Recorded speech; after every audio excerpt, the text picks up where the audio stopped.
Quero convidá-los nessa noite para abrirem as suas Bíblias no livro do profeta Abacuque.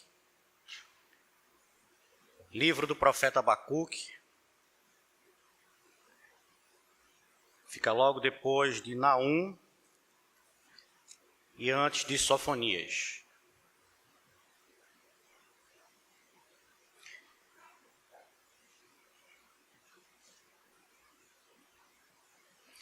Nós vamos fazer a leitura apenas dos 4 primeiros versos deste livro. Vou fazer a leitura, os irmãos podem acompanhar nas suas Bíblias. Diz assim a palavra do Senhor. Sentença revelada ao profeta Abacuque. Até quando, Senhor, clamarei eu, e tu não me escutarás? Gritar-te-ei violência, e não salvarás. Porque me mostras a iniquidade e me fazes ver a opressão? Pois a destruição e a violência estão diante de mim. Há contendas e o litígio se suscita. Por esta causa a lei se afrouxa e a justiça nunca se manifesta, porque o perverso seca o justo, a justiça é torcida. Vamos orar mais uma vez. Pai bendito, essa é a tua palavra, Senhor, que nós abrimos, lemos, e nós te pedimos, ó Deus, que tu faças com que ela chegue até os nossos corações de maneira eficaz, ó Senhor. Que ela possa falar a cada um de nós, ó Pai. Que o Senhor possa nos educar, que o Senhor possa nos ensinar através desse texto e que assim, Senhor, a tua igreja seja edificada. Nós te pedimos isso, ó Pai, certos de que tu ouve as nossas orações. Fazemos isso no nome precioso do Senhor Jesus. Amém. Meus irmãos, certamente vocês, assim como eu, se achegaram aqui a esse local de adoração nesta noite, porque confiamos que o nosso Deus, ele detém todo o poder, todo o domínio, toda a majestade, mas que ele também é um Deus presente, imanente, que conhece as nossas dificuldades, os nossos desafios, os nossos problemas, que nos socorre nas nossas aflições. É isso que a palavra de Deus nos ensina e é isso que nós, como crentes no Senhor, temos experienciado por vivermos a fé no nosso Senhor Jesus Cristo. Obviamente isso alegra os nossos corações.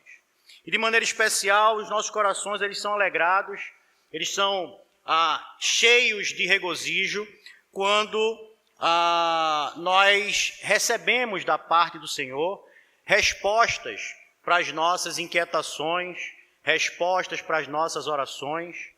É bom quando o Senhor nos responde e nós conseguimos identificar de fato o agir de Deus nas nossas vidas. É muito bom isso. E certamente cada um de nós poderia lembrar aqui de respostas do Senhor a petições que cada um de nós fizemos de maneira individual.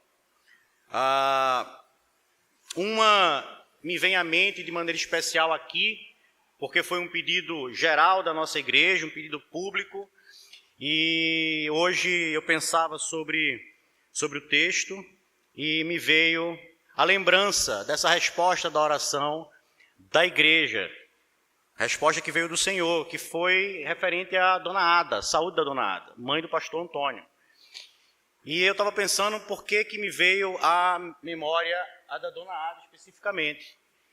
E talvez tenha sido porque minha fé ela foi fraca naquela ocasião. Dona Ada ela tinha tudo apontando contra ela. A idade, a gravidade da doença, mas ela tinha um que era por ela, o Senhor. A igreja orou. E aquela irmã que estava numa situação tão difícil, ela foi restaurada e está hoje aqui conosco para a honra e glória do Senhor. Isso nos alegra quando nós lembramos dessas intervenções do Senhor, dessas respostas do Senhor às nossas orações.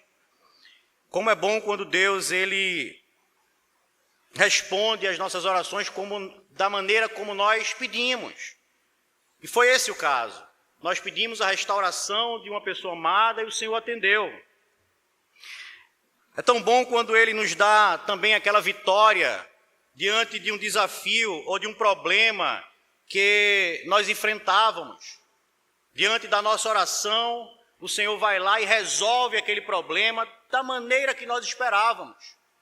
Isso você pode aplicar ao seu pedido para um concurso público, para um emprego, para uma determinada dificuldade que você passava, Deus foi lá e resolveu. E como é bom também quando nós temos a experiência, como eu acabei de citar, de quando Deus cura as pessoas amadas, baseado, ou seja, respondendo às nossas orações. Porém, nem sempre é assim. Nem sempre Deus responde, nem sempre a nossa vontade está tão alinhada à vontade de Deus que a resposta dele é exatamente aquela que nós esperávamos. E a pergunta é: o que acontece conosco quando Deus não responde? Quando nós oramos, pedimos, imploramos, choramos, rogamos e Deus não diz nada. E o que acontece também quando Ele responde, mas responde de uma maneira contrária àquela que nós esperávamos? Será que a nossa alegria se mantém ainda de pé? Será que esse fato de Deus talvez ficar em silêncio por um tempo, ou responder de maneira diferente da que esperávamos, afeta a nossa alegria ou enfraquece a nossa fé? É baseado em tudo isso, meus irmãos, que eu convido a todos para que nós possamos meditar nesse texto hoje. E não somente nesse texto, o desejo do meu coração é que a gente possa, ao longo das próximas oportunidades, tratar do livro do profeta Abacuque. Certamente ele tem muito a nos ensinar acerca dessas coisas. O livro do profeta Abacuque os irmãos sabem, se encontra dentro dos classificados como os livros proféticos. No caso dele, ele faz parte dos profetas menores. É o 8º livro na sequência dos 12 classificados como profetas menores. E menores não é porque eles tinham menos importância do que Jeremias, Isaías, Ezequiel, mas porque os livros são menores mesmo. Para você ter ideia da comparação, a gente tem aqui 3 capítulos em Abacuque, Isaías, que é considerado um dos profetas maiores, 66 capítulos. Então, tão somente por isso, eles são classificados como profetas menores, mas eram homens de Deus, inspirados por Deus, que escreveram acerca das coisas que viveram, que servem de ensino para a igreja do Senhor. Abacuque, porém, meus queridos, ele se diferencia. Abacuque é um livro peculiar dentro de todos os livros proféticos. Abacuque ele se diferencia no seu modo de escrita, ou podemos dizer na dinâmica do livro. Abacuque era um profeta, está escrito logo no versículo 1, e como profeta, o seu mistério, o seu trabalho, o seu ministério era falar ao povo da parte de Deus. E isso, os irmãos sabem, foi necessário, porque depois da queda de Adão e Eva no Éden, houve um rompimento completo, total, de relacionamento entre Deus e a humanidade. Então o homem não falava mais diretamente com Deus, e Deus também não falava mais diretamente com o homem. De maneira que Deus levantou os profetas para a partir deles falar aos homens, e também os sacerdotes para pedirem ou exercerem o ministério sacrificial para a perdão dos pecados do povo. Então, Abacuque era um desses homens chamados por Deus para passar a mensagem de Deus ao povo. E é por isso mesmo que nós vemos nos livros proféticos, muitas vezes os profetas utilizando de um termo para deixar muito claro que eles estavam falando a partir daquele momento, ipsiliter, o que Deus havia lhe revelado. Eles dizem: assim disse o Senhor, ou assim diz o Senhor. Contudo, Abacuque é diferente. O livro vai nos mostrar não um diálogo entre Deus, o profeta e o povo, mas tão somente entre Deus e o profeta e Deus. Você não vai ver aqui em momento algum do livro de Abacuque se voltando para o povo e trazendo a mensagem de Deus. Aqui nós vamos ver uma jornada de um diálogo ou uma conversa dura, tensa, mas ao mesmo tempo esperançosa entre um homem piedoso e o seu Deus. Por isso que Abacuque é diferente. Ele difere dos outros livros. Abacuque ele foi contemporâneo do profeta Jeremias. Ele exerceu seu ministério ali próximo ao final do reino de Judá, provavelmente entre os reinados de Jeoaquim e de seu filho Joaquim. Depois deles só Zedequias. Mas ele entre esses dois reis, tendo escrito essa profecia por volta de 605 a 600 antes de Cristo, período muito próximo do que aconteceria posteriormente, que seria a dominação de Judá pela Babilônia. Aconteceria inicialmente, porque foram algumas levas de ataques babilônicos, em 597 a.C. Só para fazer um resgate histórico, os irmãos lembram, logo após Salomão morrer, o seu filho Roboão assume o trono de Israel e as tribos se dividem. 10 tribos ao norte, 2 tribos ao sul. As tribos ao norte ficaram conhecidas como Israel, tendo a capital Samaria, e as tribos ao norte, reino de Judá, com sua capital em Jerusalém.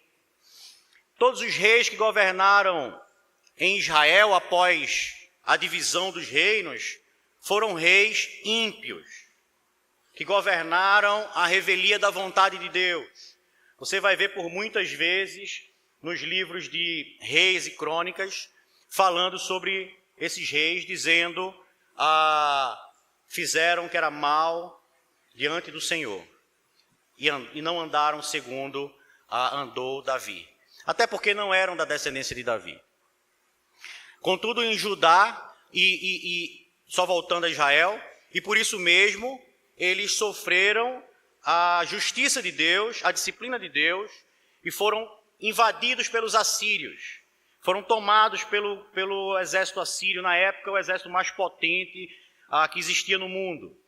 E não somente foram tomados, como o exército assírio levou os cativos e distribuiu eles em vários lugares do mundo, e também trouxe pessoas de outras partes do mundo e levou ali para Samaria, misturando completamente as 10 tribos de Israel, ficando tão somente Judá e Benjamim na tribo do sul. Mas na tribo do sul reinou a descendência de Davi. E a gente teve variação de reis ímpios e reis justos. Talvez por isso Deus tenha suportado mais tempo o reino do sul. Mas, de fato, a impiedade do reino do sul incomodou a Deus de tal maneira que, em algum momento, Deus exerceu também juízo, disciplina sobre aquele reino. Antes desse momento no qual viveu Abacuque, reinou um rei justo em Judá, em Jerusalém. Josias, os irmãos sabem, foi aquele rei que estabeleceu de volta o culto ao Senhor, a leitura da palavra. E Deus se alegrou com Josias. Mas logo depois de Josias, todos os outros reis que reinaram depois dele foram reis ímpios. E Abacuque viveu exatamente nesse período do reinado de Joaquim e do seu filho Joaquim. Segundo a Crônicas vai dizer acerca do reinado de Joaquim o seguinte: tinha Joaquim a idade de 25 anos quando começou a reinar e reinou 11 anos em Jerusalém. Fez ele o que era mal perante o Senhor, seu Deus. Depois o seu filho Joaquim tinha 18 anos quando começou a reinar e reinou 3 meses e 10 dias em Jerusalém. Fez ele o que era mal perante o Senhor. E se você for mais à frente e ler sobre Zedequias, a mesma frase vai se repetir. Fez o que era mal perante o Senhor. Podemos concluir então, meus irmãos, que Abacuque viveu num tempo de impiedade crescente. Se você tivesse a possibilidade, se nós tivéssemos um gráfico aqui para mostrar o crescimento da impiedade, iria piorar ainda mais. Iria piorar. Nesse mesmo, partindo para o cenário macro, nós tínhamos uma movimentação. Falei para os irmãos que a Síria era uma potência que tinha dominado Israel, mas passado mais de 100 anos não era mais a Síria, agora a Babilônia era a grande potência mundial e tinha suplantado já os assírios e os egípcios. É diante desse cenário todo que o profeta Abacuque ele é levado a questionar o Senhor em busca de respostas, inicialmente, ou no texto que nós lemos, acerca daquilo que acontecia em Jerusalém, e mais na frente, acerca do que aconteceria envolvendo a grande potência Babilônia. O livro de Abacuque, meus queridos, como eu falei, é um livro curto, 3 capítulos, e a gente pode dividir ele por capítulo, ou fazer uma divisão um pouco maior, mas de maneira que nós teríamos mais ou menos esse esquema que eu vou passar para os irmãos. Nós temos no capítulo 1, versículo 1, ao capítulo 2, versículo 5, o diálogo entre Abacuque e Deus. Então é Abacuque falando, Deus respondendo e Abacuque também questionando a Deus. Então a gente vai ter aí Abacuque, queixa-se da injustiça, depois a resposta de Deus, dizendo que Judá seria castigado. Depois nós temos a intercessão de Abacuque e depois a resposta de Deus com o castigo que virá, mas o justo virá pela fé. Segundo ponto, nós vamos ter os 5 ais aí do capítulo 2, versículo 6 ao 20, momento em que, depois de questionado, Deus vai dizer: olha, deixa eu falar aqui acerca dos caldeus, dos babilônicos, ai deles. E ele vai dizer 5 ais acerca dos caldeus. E por último, nós temos no capítulo 3 a oração de Abacuque. Diante de tudo isso, Abacuque termina orando ao Senhor com um texto muito conhecido por todos nós, que diz ainda que a figueira não floresça, que não haja fruto na vide, que o fruto da oliveira minta, enfim, que falte comida, que falte o rebanho, ainda assim me alegrarei no Senhor, Deus da minha salvação. Meus irmãos, então, entrando no nosso texto, eu queria só destacar que quando nós nos aproximamos da palavra de Deus, é imperativo que nós o façamos com alguns pressupostos. O primeiro deles é de que nós nos aproximamos da palavra de Deus sabendo que ela é a palavra de Deus, que ela é inerrante, infalível e completamente suficiente para a nossa salvação e manutenção da nossa fé. Mas nós também nos aproximamos dela sabendo que a palavra de Deus ela tem um único sentido. E é isso que nós vamos tentar falar nessa noite. Nós vamos tentar explicar para os irmãos o sentido desse texto. E só existe um sentido para esse texto, que é o sentido que o profeta Abacuque deu a ele. Por isso que nós precisamos entender o contexto, o que estava acontecendo, para entender o sentido do texto. Mas nós também precisamos e sabemos que a palavra de Deus ela deve ser aplicada aos nossos dias. E nós também faremos isso logo na sequência. Então nós vamos entender o sentido do texto e aplicar essa palavra aos nossos dias. O texto que nós lemos, nós podemos começar como primeiro ponto, e eu peço que você mantenha sua Bíblia aberta, porque nós vamos falar de cada versículo. Nós podemos aí no versículo 1, e eu queria fazer isso com vocês, destacar alguns pontos introdutórios do nosso texto. Primeira coisa, que o versículo 1 é um versículo bem curto. Reverendo Augusto Nicodemos, viu, Ângelo? Fez um sermão só no versículo 1. Então o versículo 1 é bem curto, mas ele tem 2 informações bem importantes. A primeira delas, ele identifica o autor do livro. Está lá, sentença revelada ao profeta Abacuque. Quem é Abacuque, então? Pouco se sabe sobre este profeta. Se você não sabe, Abacuque ele é citado tão somente por ele mesmo no livro dele. Ninguém mais fala de Abacuque na Bíblia. Ninguém fala mais do nome dele, pelo menos. Ele não é mais citado por ninguém.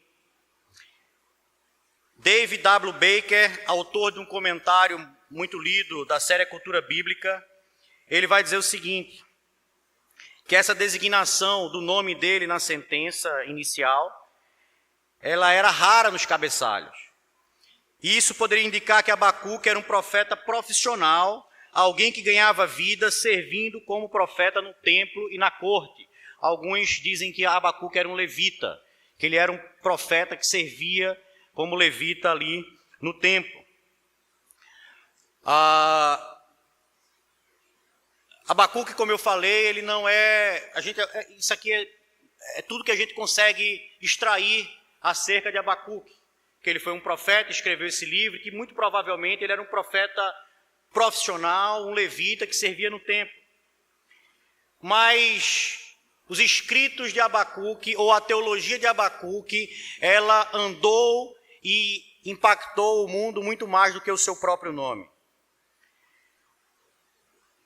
A transcrição onde ele fala que o justo viverá pela fé, capítulo 2, versículo 4, ela consta em pelo menos 3 epístolas do Novo Testamento. Ela está lá em Romanos, capítulo 1, 17, Gálatas 3, 11 e Hebreus 10, 38. E esse texto foi um texto que impactou a igreja cristã. O reverendo Hernandes, ele diz o seguinte: poucos versículos da Bíblia têm participado com tão profundo efeito no desenvolvimento da teologia e da proclamação da fé como este. A doutrina da justificação pela fé é a pedra de esquina da nossa salvação. Essa foi a base da teologia do apóstolo Paulo, Romanos 1, 17, que cita Abacuque 2,4. Essa foi a bandeira da reforma protestante do século XVI. Então esse livro de Abacuque, os escritos de Abacuque, a teologia de Abacuque, ela impactou a nossa teologia, a teologia do Novo Testamento. Ou seja, apesar do seu anonimato, o profeta Abacuque teve uma forte influência nos escritos do apóstolo Paulo e também do autor aos Hebreus. Mas outra informação nós temos aqui, a identificação do tipo do texto que nós temos na nossa frente. Sentença revelada ao profeta Abacuque. O versículo 1 vai nos dizer que nós temos uma sentença do Senhor, ou um peso vindo do Senhor. A tradução da Almeida, Revista e Corrigida, diz: o peso que viu o profeta Abacuque. O peso que viu o profeta Abacuque. É como se dissesse juízo, resolução pesada do Senhor revelada ao profeta Abacuque. O que vai ficar claro a partir do versículo 5, ainda do capítulo 1, quando Deus começa a responder à oração de Abacuque.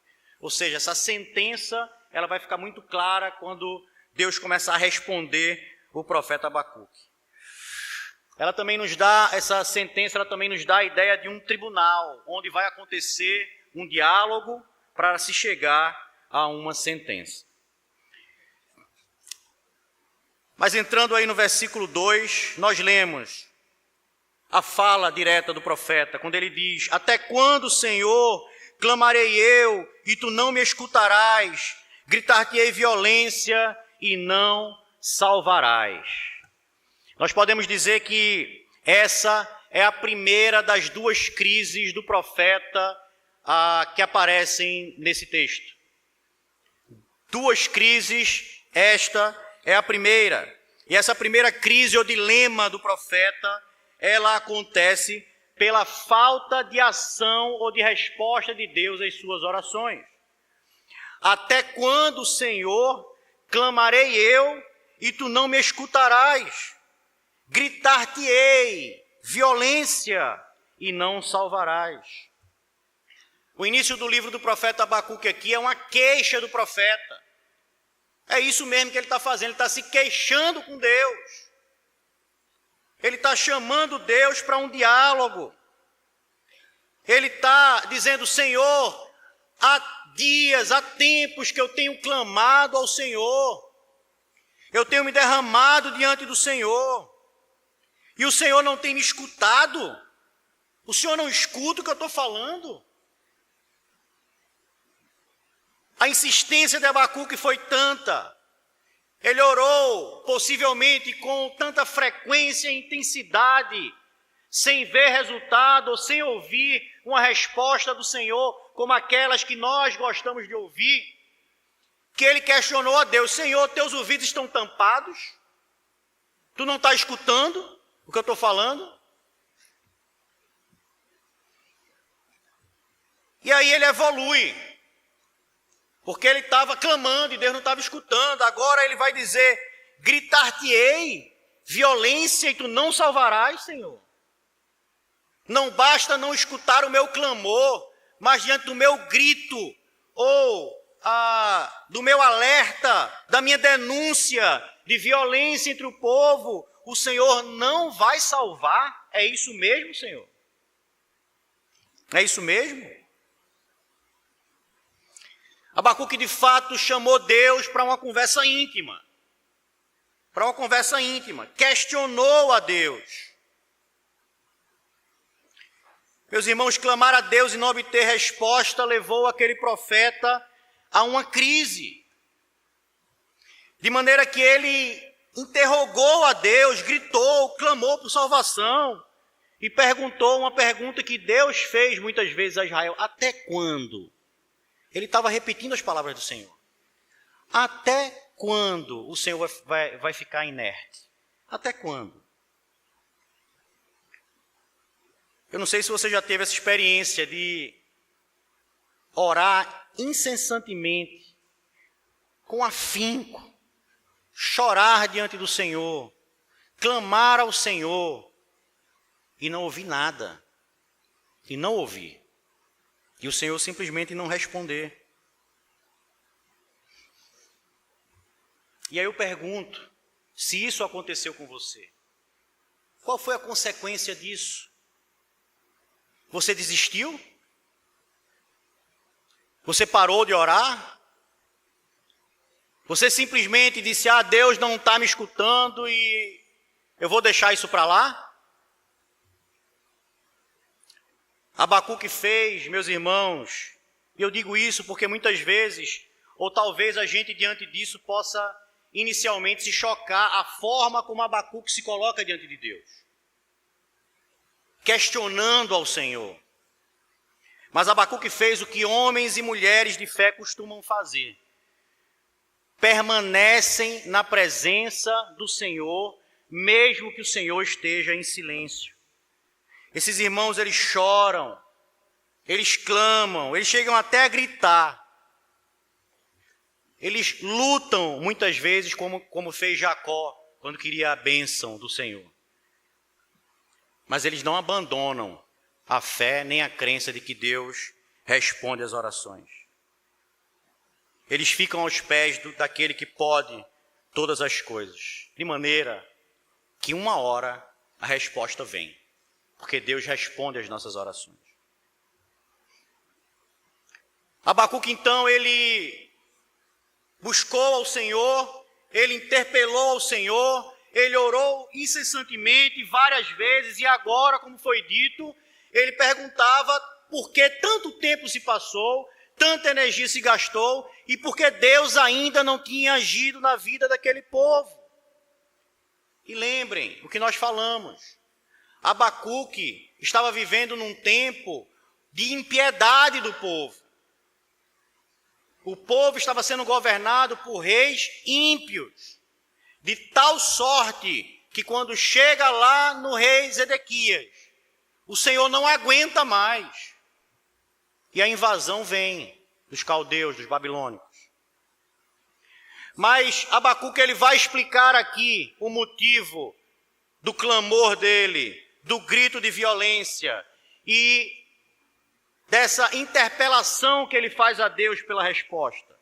Versículo 3, ele vai dizer: por que me mostras a iniquidade e me fazes ver a opressão? Pois a destruição e a violência estão diante de mim, há contendas e o litígio se suscita. Eu quero que você preste atenção em algumas palavras aí, se tiver Se você gostar de marcar sua Bíblia, você pode marcar. Primeira palavra, iniquidade. Por que me mostras a iniquidade? Segunda palavra, opressão. Terceira palavra, destruição. Quarta, violência. Quinta, contendas. E sexta, litígio.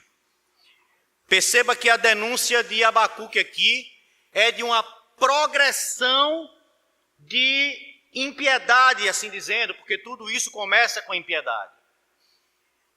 Abacuque, ele está fazendo aqui, ele usou as palavras de maneira que elas tivessem um sentido progressivo para mostrar como a cada dia que Deus não respondia, a situação piorava. Perceba que a iniquidade, ela é a perversão moral e ética de uma sociedade. E ela é consequência da impiedade. Ou seja, primeiro o povo se afastou de Deus. E se afastando de Deus, perdeu-se o referencial de moral, de ética, de obediência aos preceitos do Senhor. E aí o povo se tornou, e aí veio a iniquidade, que é a perversão moral e ética.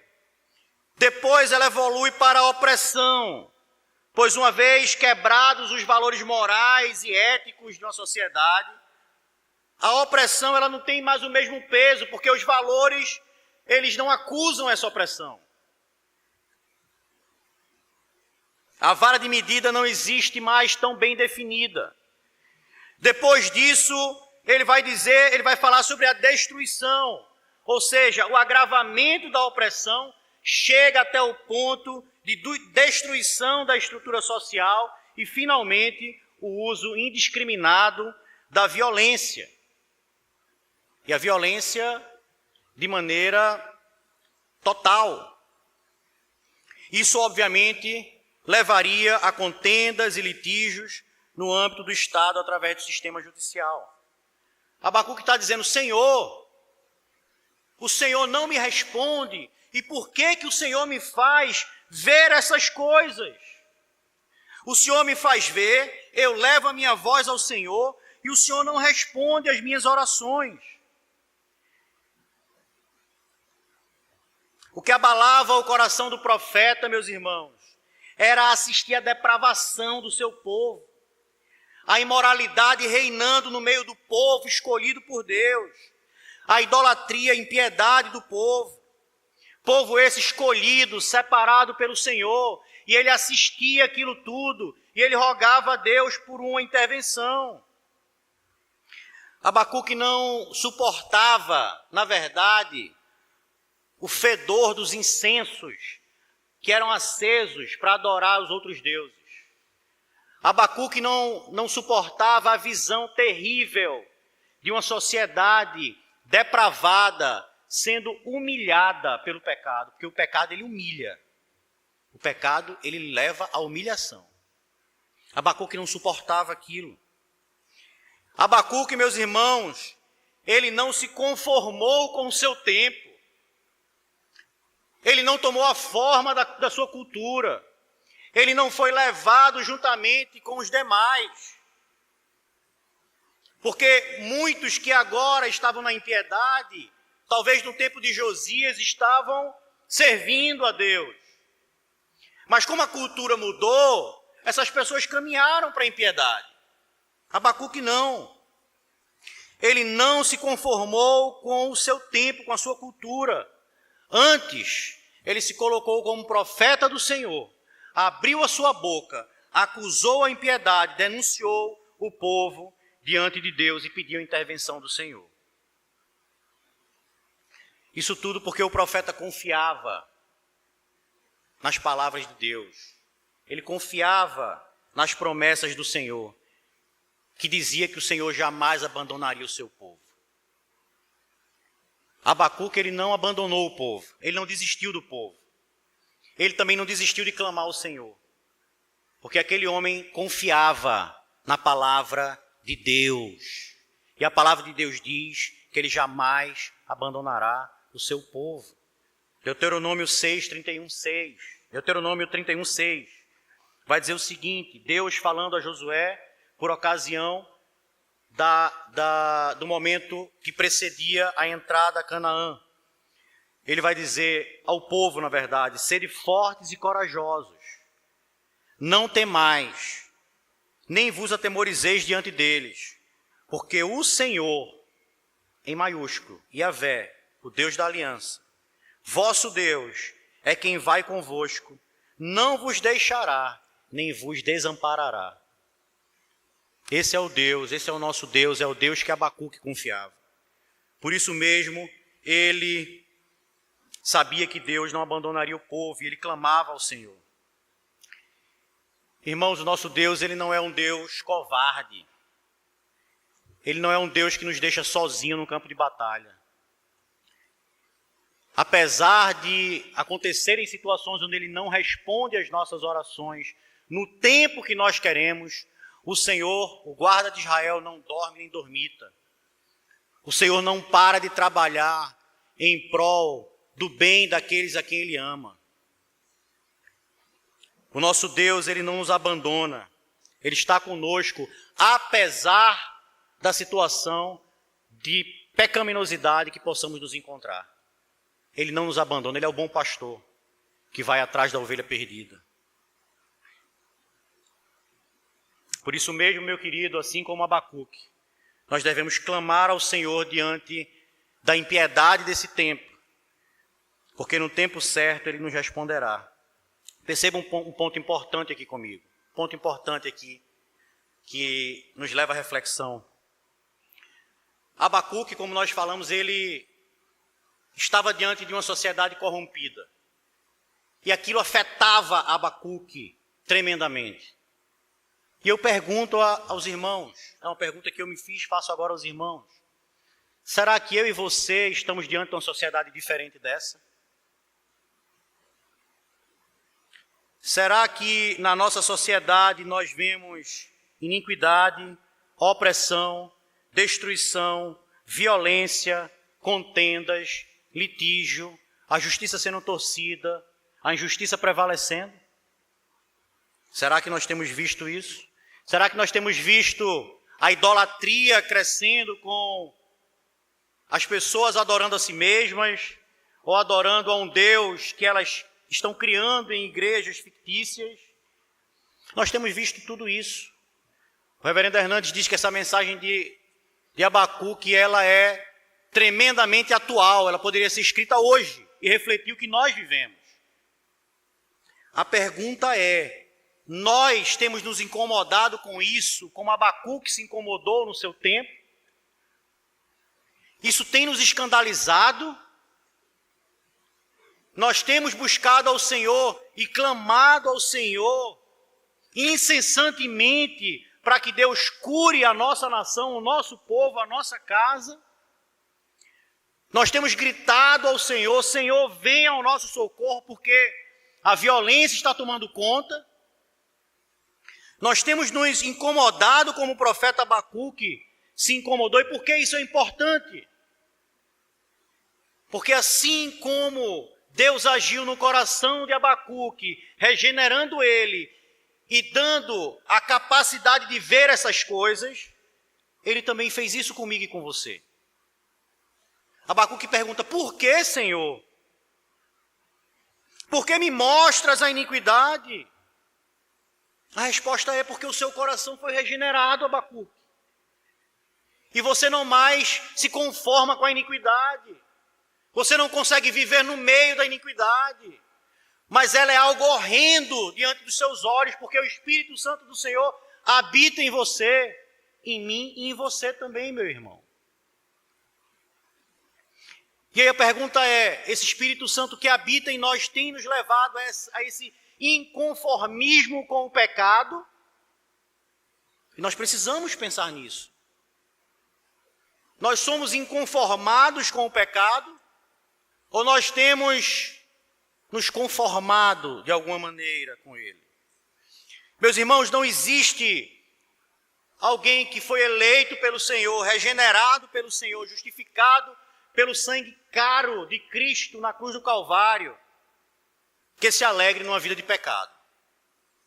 Ele pode até cair, mas não vai ter alegria naquela vida de pecado. Porque ali reside o Espírito Santo do Senhor. É por isso que Paulo, lá em Romanos, capítulo 12, versículo 1 e 2, ele vai dizer, depois de ter, do capítulo 1 ao 11, Paulo fala do plano salvífico do Senhor. Ele vai dizer que todos estavam mortos, judeus, gentios, mas pela fé foram justificados em Cristo, foram mortos com Cristo, ressuscitados no batismo, e vai falar lá até o capítulo 11. Chega no capítulo 11, Paulo escreve aquela maravilhosa doxologia, 11, 33 a 36, ó a profundidade da riqueza, tanto da sabedoria como do conhecimento de Deus. Dito isso, Paulo inicia o capítulo 12, parte prática do livro de Romanos. Ele vai dizer, rogo-vos, pois, ou seja, diante do que eu falei, eu rogo a vocês, irmãos, pelas misericórdias de Deus, que apresenteis o vosso corpo por sacrifício vivo e agradável a Deus, que é o vosso culto racional. E agora? E não vos conformeis com este século, mas transformai-vos pela renovação da vossa mente, para que experimenteis qual seja a boa, agradável e perfeita vontade de Deus. Não vos conformeis com essa cultura na qual vocês estão vivendo. Não tomem a forma dela. Não deixem que ela adentre nas suas vidas, nas suas famílias, nas suas casas, muito menos na igreja. Paulo fez esse alerta, não foi para o ímpio não, ele fez alerta para a igreja. Não se conformem com a cultura deste mundo. Mas a gente vê muitos não, alguns. A gente vê alguns dizendo, isso é besteira me relacionar efetivamente com pessoas ímpias. É besteira. E talvez uma tensão tenha rolado na igreja, porque muitas vezes a gente não fala mais disso. Abacuque não teve problema de denunciar o pecado do povo. Nós, como igreja, também não podemos ter problema de denunciar o pecado que acontece nos nossos dias. Mas alguns dizem, não, em relacionar efetivamente com pessoas ímpias, todo mundo faz isso hoje em dia. A palavra de Deus não mudou. Alguns dizem, não tem problema estar nesse evento, nesse show, com essa música depravada, em meio a pessoas cometendo todo tipo de pecado. Não tem problema. Não tem problema não, eu sou crente, eu não me contamino não. Irmão, então você está fazendo o que lá? Não, eu fui pregar, tudo bem. Aí você foi lá, missionário, foi lá pregar, tudo bem. Fora isso, você está fazendo o que lá? Você está fazendo aquilo que Salmo 1, desculpa, não tem capítulo. Salmo 1 diz que a gente deve evitar. Bem-aventurado o homem que não anda segundo o conselho dos ímpios, não se detém no caminho dos pecadores, não se assenta na roda dos escarnecedores. Você diz, não, isso aí para mim não, essa parte da Bíblia para mim não serve não, eu sento com os escarnecedores. Escarnecer é viver a revelia da vontade de Deus, é praticar tudo aquilo que Deus diz que está errado, e você está lá com eles praticando, rindo, contando piada. Alguns dizem, temos que entender que estamos em outros tempos. Precisamos abrir algumas exceções. Por que não sexo antes do casamento? E quando você fala isso, alguém não pode nem falar disso, não. Eu sei que o pastor Antônio não tem problema com isso, mas tem igrejas que não quer que fale disso, que incomoda. Mas não sou eu quem está falando, a palavra de Deus é quem fala. E por que eu estou fazendo esses alertas, meus irmãos? Porque nós temos que ter cuidado. Porque Satanás é sagaz. Ele não vai apresentar um pecado para que nós vivamos nele, o pior dos pecados. Ele não vai fazer um irmão ímpio virar um assassino. Mas é degrau a degrau. E sabe aquela escada de degrau suave? Tem umas escadas que são gostosinhas de descer e subir, né? Sabe aquela? Pronto, é aquela ali. Você nem sente que você está dando mais um passo e descendo o degrau. E quando você menos vê, você está mergulhado na impiedade completa. Porque você se conformou com o modo de viver do mundo. Abacuque aqui, ele faz justamente o contrário. Mas Abacuque ele vai, além disso, apontar agora e por último as consequências dessa vida de impiedade do povo. Ele fala com Deus, ele estava, na verdade, orando a Deus para que Deus corrigisse essa vida de impiedade do povo. A expectativa de Abacuque era de que Deus intervisse no povo. E óbvio que nós, com a leitura do livro, depois os irmãos vão poder, talvez nos próximos sermões, a gente vai mergulhar nisso aí.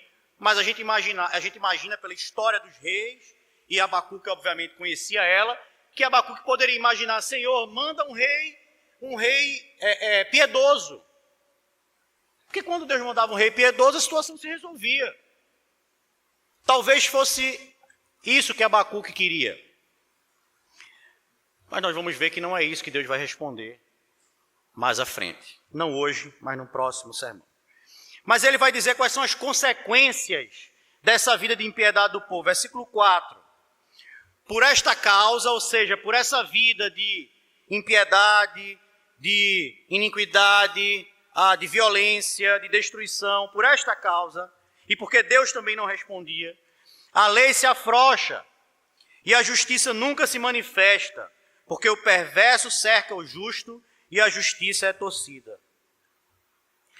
Abacuque aprofunda a descrição da sociedade judaica aqui, da sua época, dizendo que como consequência da impiedade, da iniquidade, da opressão, da destruição, violência, a lei ela não era mais aplicada com o devido rigor. O sistema judiciário estava corrompido, porque a corrupção ela é assim, ela contamina de cima para baixo e de baixo para cima. Ou seja, o povo era contaminado pelo seu mandatário e toda a sociedade também se contaminava. Então, o sistema judiciário da época, um reflexo do que deveria ser a justiça sendo aplicada ali àquela sociedade, ele estava completamente corrompido. A justiça não funcionava, o direito do pobre e do fraco não eram observados. Lembra que eu falei que Abacuque viveu no mesmo tempo de Jeremias? Só que Jeremias escreve também acerca do tempo de Zedequias, um rei depois do período de Abacuque. E ele vai dizer o seguinte, Jeremias 21, do 11 ao 12. A casa do rei de Judá dirás. Ele falando para Jeremias, para que Jeremias fale ao rei de Judá. Ouvi a palavra de Yahvé, ó casa de Davi, assim diz o Senhor, julgai pela manhã justamente, e livrai o oprimido das mãos do opressor, para que não seja o meu furor como fogo que se acenda, sem que haja quem o apague, por causa da maldade das vossas ações. Jeremias 22, 2. E dize, ouve a palavra do Senhor, ó rei de Judá, que te assentas no trono de Davi, tu, os teus servos e o teu povo que entrais por essas portas, assim diz o Senhor, escutai o direito e a justiça e livrai o oprimido das mãos do opressor. Não oprimas o estrangeiro, nem o órfão, nem a viúva, não façais violência, nem derrameis sangue inocente nesse lugar. Porque se deveras cumprires esta palavra, ou seja, se me obedeceres, entrarão pelas portas dessa casa os reis que se assentarão no trono de Davi, em carros e montados em cavalos, eles e os seus servos e o seu povo. Mas, se não derdes ouvidos a essas palavras, juro por mim mesmo, diz o Senhor, que esta casa se tornará em desolação. Perceba, Abacuque no seu tempo estava acusando a impiedade do povo, a injustiça, a justiça que estava sendo controvertida, mudada, e não houve solução. Porque Jeremias agora já fala no tempo de Zedequias, e as coisas só pioraram.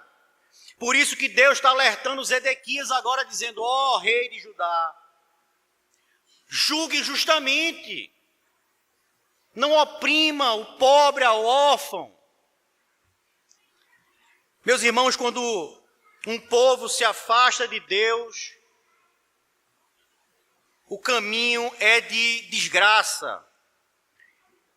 É preciso que o povo de Deus, a igreja de Cristo, dobre os seus joelhos em oração e busque o Senhor e pregue a palavra, confronte o pecado e anuncie a salvação em Cristo Jesus. Só existe esse remédio. Não existe outro.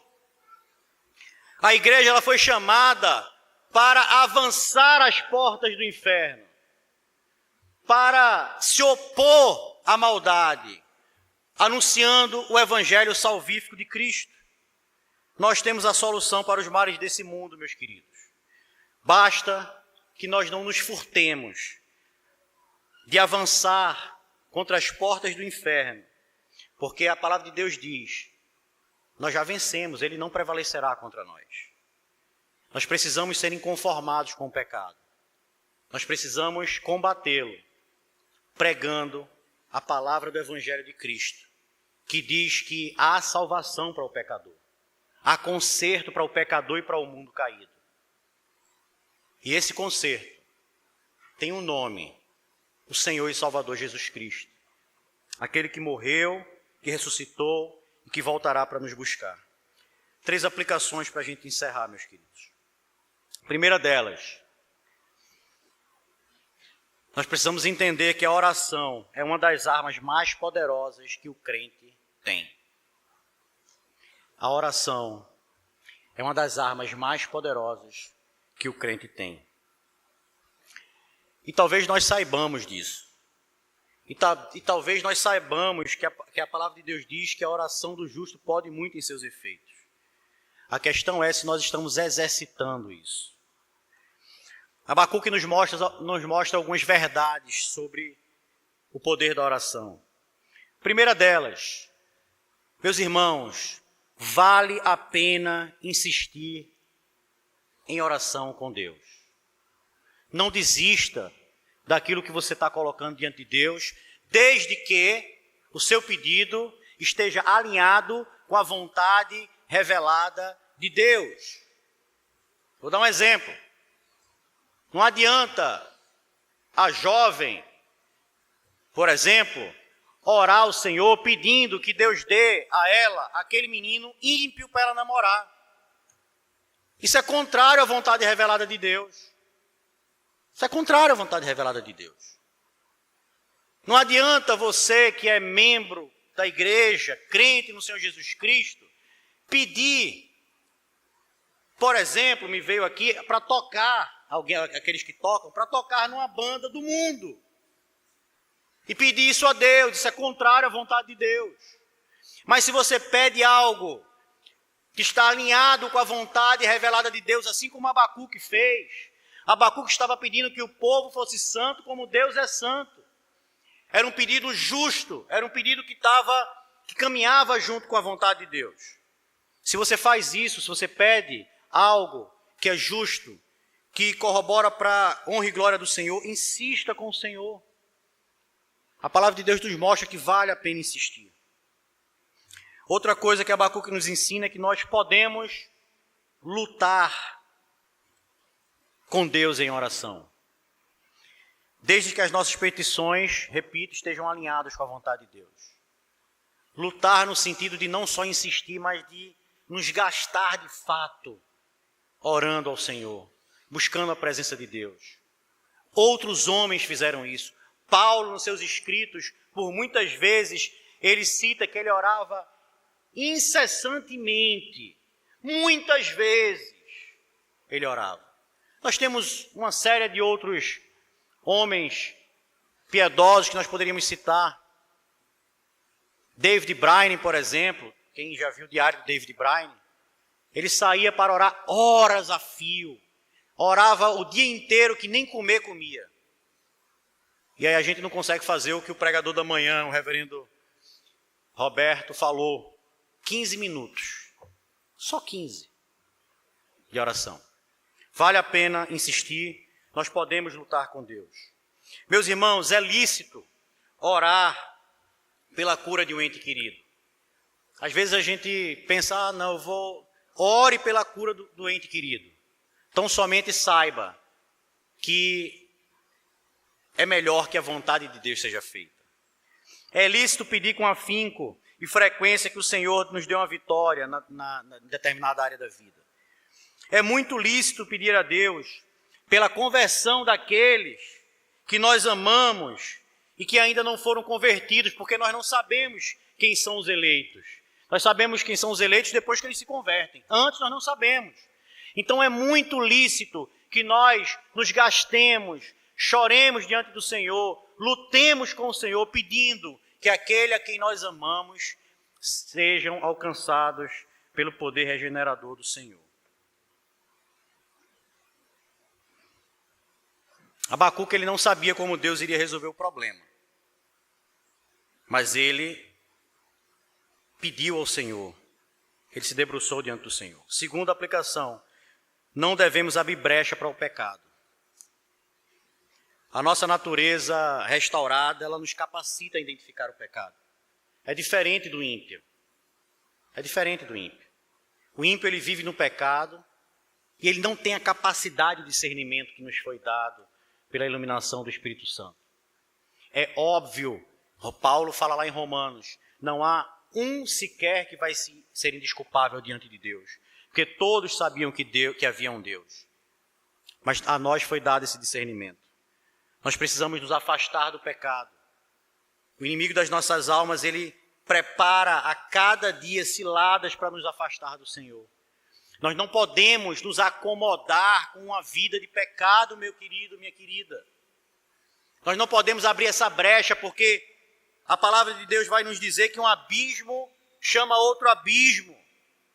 É aquilo que eu falei.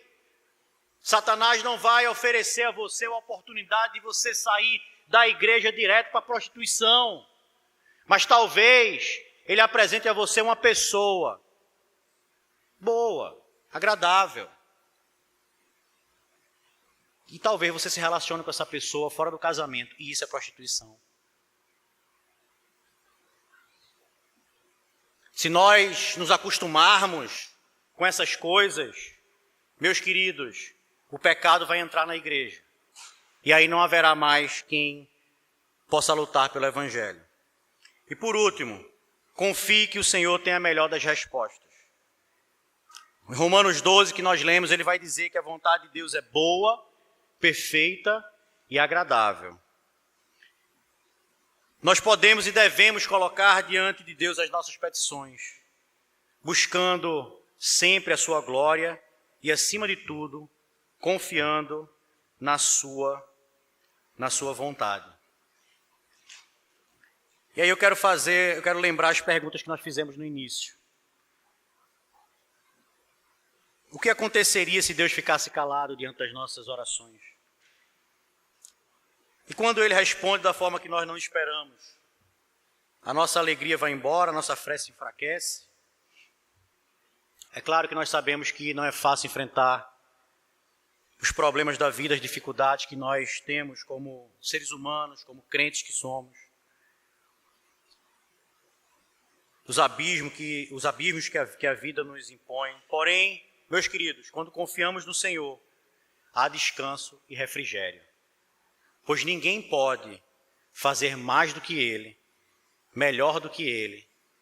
Ninguém resolve todas as coisas com o amor que Ele tem, com a perfeição dEle, e nem garantindo que todas as coisas serão feitas para o bem daqueles que o amam. Que nós possamos agir assim como o maior dos nossos mestres, o maior dos exemplos que nós temos, o Senhor Jesus Cristo, que diante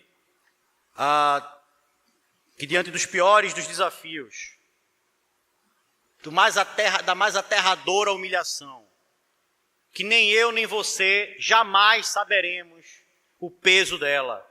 Mesmo se hoje fôssemos crucificados, não teríamos ideia da humilhação que o Senhor dos Senhores, Rei dos Reis, Senhor da Glória, teve de ser crucificado na cruz do madeiro.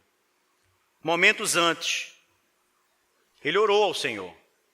A pessoa do Senhor Jesus Cristo, na sua plenitude, homem e Deus, orou ao Senhor. E disse: Abba, Pai, Paizinho, meu Pai querido, tudo te é possível. Passa de mim este cálice. Contudo, não seja feito o que eu quero, e sim o que tu queres. Você sabe o final dessa história.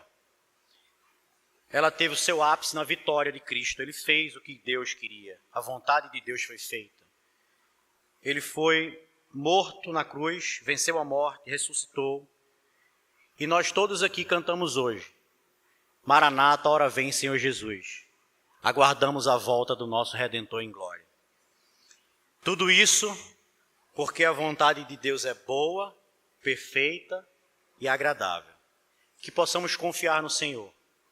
Que possamos, de fato, sermos inconformados com o pecado. Buscarmos o Senhor em oração, sabendo que Ele jamais nos deixará. Que Ele jamais nos abandonará. Que possamos ter um coração como o do Senhor Jesus Cristo. Que o Senhor nos abençoe. Amém.